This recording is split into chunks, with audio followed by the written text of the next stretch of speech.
She called me the poor relation loud enough for the whole bridal suite to hear, and she smiled while she did it. I smiled back. I didn't correct her. I didn't explain myself. I just stood there holding a glass of sparkling water while 20 women in silk robes turned to look at me. And I let her have that moment because I already knew how the rest of the night was going to go. My name is Maya. I'm 29 years old. I drive a used Honda Civic. I shop at Target, and I get my hair cut at a place that charges $32. I do all of this deliberately. I learned a long time ago that the less you look like what you have, the more clearly you can see who people really are. My cousin Daniel was getting married that Saturday. He was the golden child of our family, handsome, charming, the kind of man who walked into rooms and made people feel like the air had changed quality. His fiancée was named Claudia Voss, and her family was everything Daniel's parents had always quietly wished for: old money from Connecticut, a father who sat on 3 nonprofit boards, a mother named Patricia who wore her pearls like armor and introduced herself by listing her husband's credentials before her own name. I'd met Claudia twice before the wedding weekend. Both times she'd been perfectly polite in the way that means nothing at all. She shook my hand with 2 fingers. She asked what I did and then nodded slowly when I told her, the way people nod when they've already stopped listening. I run a group of outpatient aesthetic medicine clinics, 3 locations in the greater Atlanta area, a 4th opening in Nashville in the spring. We do cosmetic dermatology, minor procedures, wellness programs, 91 employees. I started the first clinic at 24 with a loan I spent 2 years paying back before I let myself take a real salary. I don't talk about this at family dinners. I've never posted about it. I keep a low profile because once people know what you have, they stop seeing what you are. The wedding was at a venue outside Savannah, a restored plantation property that had been converted into an event space with good taste and a lot of carefully placed greenery. The rehearsal dinner was Friday night. I drove down alone, checked into my room, changed into a blue dress that probably looked too simple for the setting, and walked into the rehearsal knowing exactly one thing. Patricia Voss had already decided who I was. I'd heard it from my aunt, Daniel's mother, who'd called me 2 weeks before to warn me in the careful way she warned people about things she didn't want to say directly. Patricia had apparently asked whether all of Daniel's family was established, and when my name came up, had made a comment about the creative economy being so unpredictable. My aunt laughed it off on the phone. I wrote it down in my notes app because I've learned to keep a record of things. The rehearsal dinner was fine.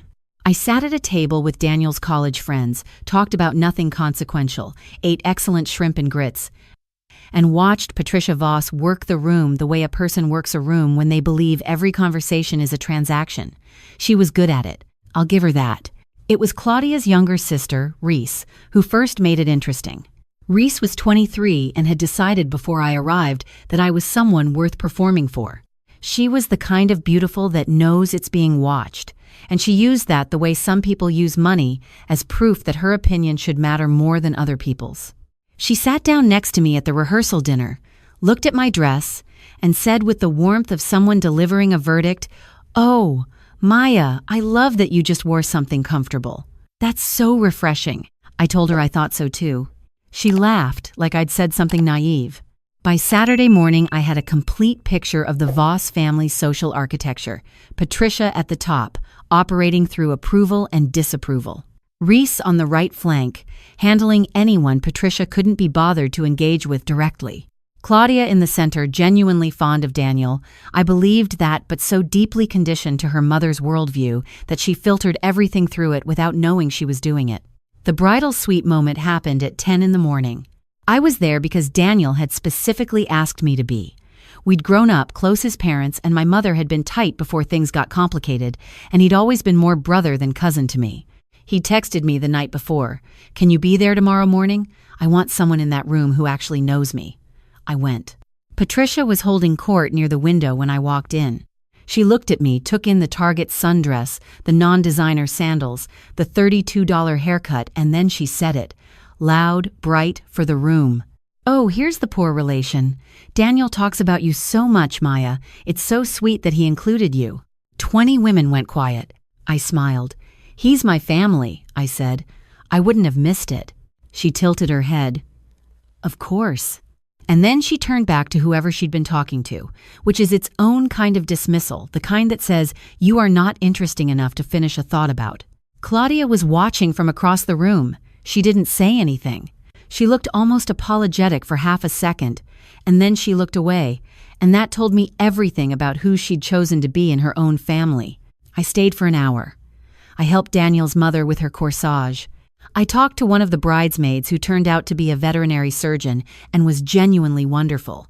And I noticed, because I noticed things, that Reese had borrowed something from Claudia's vanity table, a small gold bracelet that Claudia had set down near the mirror and tucked it into her own clutch with the practiced ease of someone who'd been doing it for years. I didn't say anything about that either. Not yet. The ceremony was at 4 p.m. under an archway of white roses. Daniel cried a little when he saw Claudia. I cried a little watching him cry. Whatever I thought about his new in-laws, I loved my cousin, and he was happy, and that part was completely real. The reception was where things started to move. I was at table 11. I checked the seating chart with the mild professional curiosity of someone who knows that where you're placed at a wedding is a message. Table 11 was near the back, adjacent to the catering station, populated with extended family members and 2 people I didn't recognize who turned out to be a neighbor of Daniel's grandmother and her adult son who had not wanted to come. It was not a cruel seating exactly. It was a forgetting. I'd been put where I wouldn't interrupt the picture. I found this more useful than offensive. My phone had a message from my operations director, a woman named Soren who had worked with me since the second clinic opened and who I trusted more than almost anyone I could name. She had sent me 3 words: we need to talk. I excused myself from table 11, walked through the French doors onto the back terrace, and called her. Tell me, I said. What she told me took about 4 minutes, and by the end of it, I was very still in the way I get when something important is happening and I need my brain to work properly. 2 months earlier, our billing department had flagged a cluster of insurance claims coming through our Buckhead location. The claims were for procedures that had been documented as medically necessary, a classification that changed the reimbursement rate significantly. The procedures themselves were real. The patients were real. But the medical necessity documentation had been altered after the fact, and the alterations had been made using credentials belonging to a supervising physician who had not actually reviewed the cases. That physician's name was Dr. Gerald Voss, Claudia's father. He had consulting privileges at our Buckhead clinic, a legacy arrangement from before I'd acquired the practice, one I'd inherited with the purchase and hadn't yet restructured. He'd been using those privileges to sign off on documentation he'd never reviewed, generating higher reimbursements, and the payment routing told a story that Soren's team was still untangling, but that pointed clearly in one direction. How long? I asked. At least 14 months, Soren said. Possibly longer. We're pulling everything. I stood on the terrace of a wedding venue outside Savannah and looked out at the Spanish moss hanging from the old oak trees and thought about the way Patricia Voss had said poor relation with her chin lifted and her pearls in place. Don't do anything tonight, I told Soren. Document everything. Make sure it's airtight. I'll call you tomorrow morning. You're at the wedding right now, aren't you? She said. Yes. A pause. Maya. I know, I said. I know. I went back inside. I want to be clear about something because I've thought about it a lot since that night. I didn't go back inside looking for a confrontation. What happened next wasn't something I planned or wanted. I went back inside because my cousin had just gotten married and I loved him, and I was not going to let his in-laws' choices ruin his wedding day.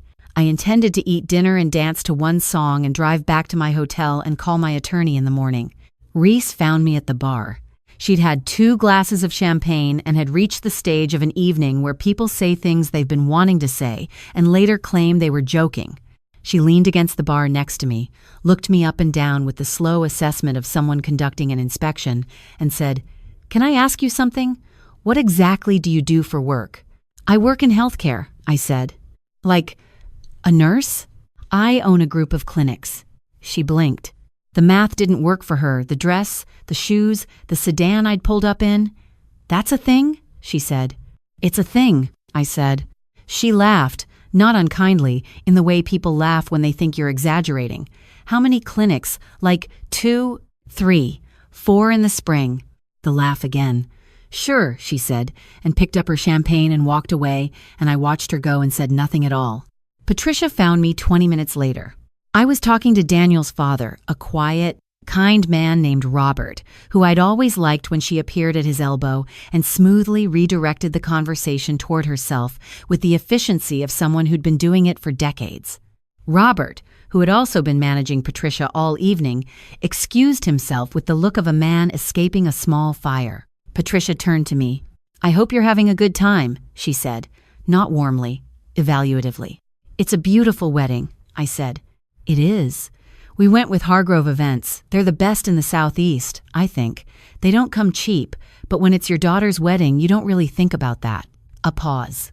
A smile. "I imagine the budget side of things looks different depending on where you're coming from." I looked at her. She held my gaze with the serenity of someone who had never once been corrected. "I imagine it does," I said. She made a small, satisfied sound and moved on. Here is the thing about people like Patricia Voss. They are not stupid. They are, in fact, quite intelligent. What they have decided, very deliberately, is that their intelligence should be used to establish hierarchy rather than to actually understand things. They are exceptional at reading people for status signals and genuinely terrible at reading people for anything else. They had looked at me and seen a category lesser and filed me there and stopped looking. That certainty was about to become a problem. Not because I planned to confront her, because of what happened next. Reese, who had now had a third glass of champagne, decided to make a speech. Not a formal speech, the toasts were over. This was a moment between songs, when the DJ had faded out and was setting up the next track, and Reese stepped into the silence at the edge of the dance floor and raised her glass and said, loud enough to carry through the room, "I just want to say, Claudia, you deserve everything. And Daniel, welcome to the family. You've upgraded, honestly. You really have." Laughter, genuine warmth, even from people who didn't know her. And then Reese's eyes found me across the room. I don't know why. Maybe it was the champagne. Maybe it was something she'd been building toward all evening, and she added, still loud, still smiling, "No offense to Daniel's side, of course. We love you guys, even the ones who had to look up how to dress for a wedding." The laughter was different that time, uncertain. Some people looked at me. Daniel looked at me. I saw his face change. He started to move. I held up one hand, just slightly, toward him. "Don't." He stopped. He knows me well enough to know when I mean it. I set down my glass. I didn't raise my voice. I didn't perform anything. I just said, clearly enough to be heard, "Reese, before the night gets any further, I think you should check your clutch." The room went very quiet.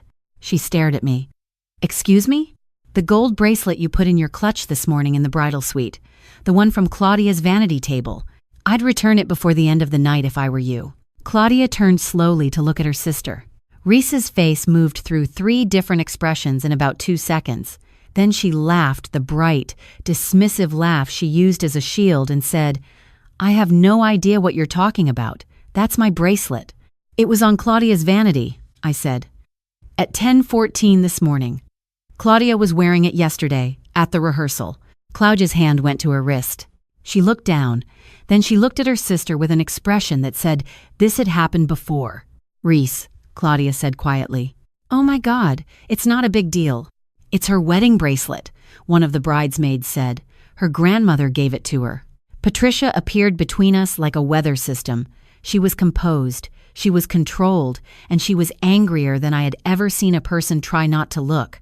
"I don't know who you think you are," she said to me, very quietly, with her back to the room, "but you do not come into my daughter's wedding and make accusations." "I'm not making an accusation," I said. "I'm asking Reese to return something that doesn't belong to her. That's all. You have no idea what you're talking about. Patricia." I said her name gently, not as a challenge but as a landing point, because I needed her to hear what came next. I also need to let you know that I've asked my legal team to prepare some documentation regarding Dr. Voss's consulting arrangement with my Buckhead clinic. There are some billing irregularities we've identified that will require his attention next week. I wanted you to be aware so it doesn't come as a surprise. The color left her face so completely and so suddenly that I watched it happen like a light being switched off. She said nothing. "I want to handle this privately and professionally," I said. "That's my strong preference. But I did want you to know." Behind her, Reese had reached into her clutch and was pressing the bracelet into Claudia's hand without looking at anyone. Daniel was next to me now. He had caught enough of the last 30 seconds to understand that something significant was happening, but not enough to understand what. He put his hand on my arm. I covered his hand with mine. "It's okay," I told him. "Go dance with your wife." He looked at Patricia. He looked at me. He said, very quietly, "Maya, what?" "Tomorrow," I said.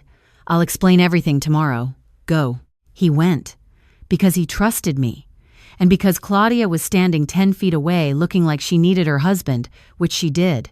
Patricia was still in front of me. She had rebuilt her composure with the speed of someone who had survived a lot of difficult rooms. The pearls were in place, the chin was up, but her eyes were different now. "Whatever you think you've found," she said, "it isn't what it looks like." "I hope you're right," I said sincerely. "I really do." She walked away. I went back to table 11, sat down, and finished my dinner. The neighbor's son had apparently decided the evening was interesting after all and wanted to talk, and I talked with him for an hour about his work restoring vintage motorcycles, which turned out to be genuinely fascinating. The DJ played 3 slow songs. The cake was lemon and very good. Daniel and Claudia left for their suite at 11. I drove back to my hotel, sat on the edge of the bed, and called Soren. "It's me," I said. "I need the name of the best healthcare fraud attorney in Atlanta." She already had one. She'd been holding the name for 2 hours. The following weeks were not dramatic in the way the wedding had been. They were slow and precise and uncomfortable in the way that legal processes are uncomfortable, full of documents and depositions and very careful language. Dr. Gerald Voss had been using his consulting credentials at my clinic to alter reimbursement classifications on procedures he'd never reviewed, redirecting the inflated insurance payouts through a billing company that his wife had incorporated 3 years earlier. It was not a small amount. The insurance company's own fraud division was involved before the end of the first month, and then the federal side of things began to move, and I stepped back and let the attorneys handle it, because that is what you hire attorneys for.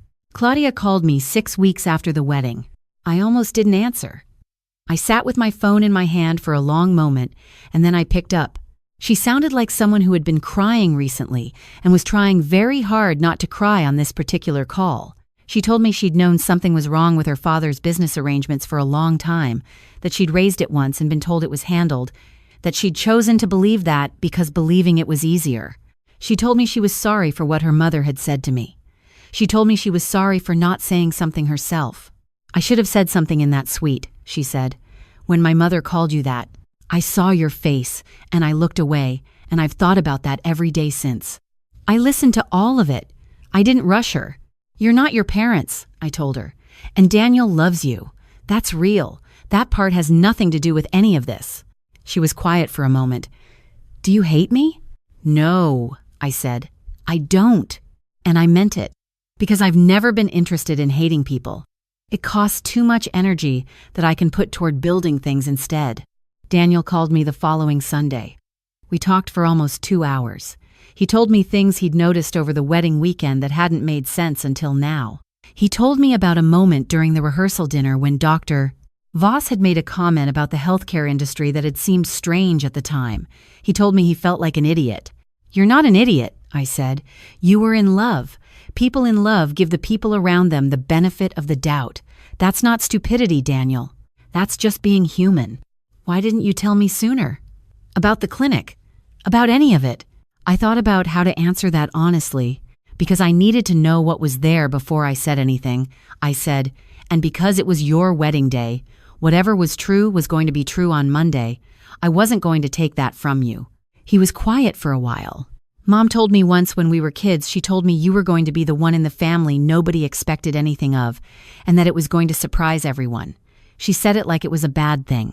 I think she was trying to warn me not to get too attached." "What did you think?" "I thought she was wrong about the first part," he said. "I was just waiting to see how right she was about the second." I laughed. He laughed. That part was still intact, whatever else had happened.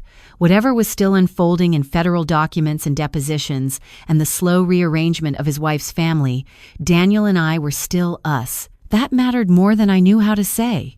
The fourth clinic opened in Nashville on a Thursday in April. Soren flew in from Atlanta.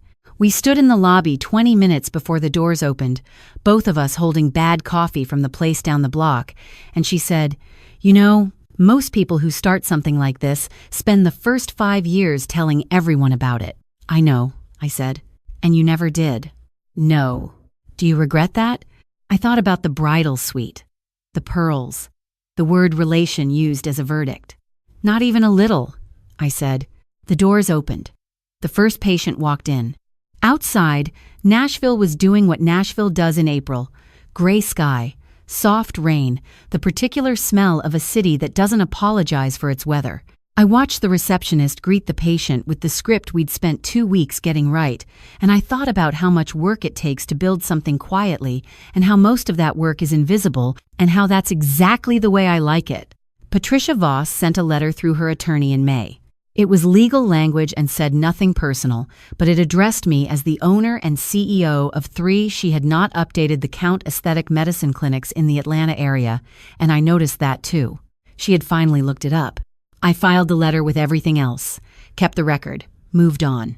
There's a version of this story where the ending is about justice, about the Voss family's exposure, about Gerald's license being suspended pending investigation, about Reese's quiet social implosion when the wedding photos circulated, and a bridesmaid who'd been paying attention told the story of the bracelet to people who shared it further than anyone expected.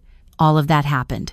I'm not pretending it didn't happen, and I'm not pretending I felt nothing when it did. But the part that actually stayed with me, the part I come back to when the mornings are good and the coffee is decent and the clinics are running the way I built them to run, is something much smaller than any of that. It's Daniel, at the end of the wedding night, just before he and Claudia left. He had come back to find me at table 11, and he'd hugged me for a long time without saying anything, and then he'd pulled back and looked at me and said, "I know something happened tonight that I don't understand yet. I know it was big, and I know you handled it for me." "You don't need to thank me," I said. "I'm not thanking you," he said. "I'm just saying I see you. I always have. That's the thing about being the one who stays quiet. The one who drives the used Honda and wears the $32 haircut and stands in the back of the room and lets people make their assumptions. Most people never really look. They see the category they've created and they stop.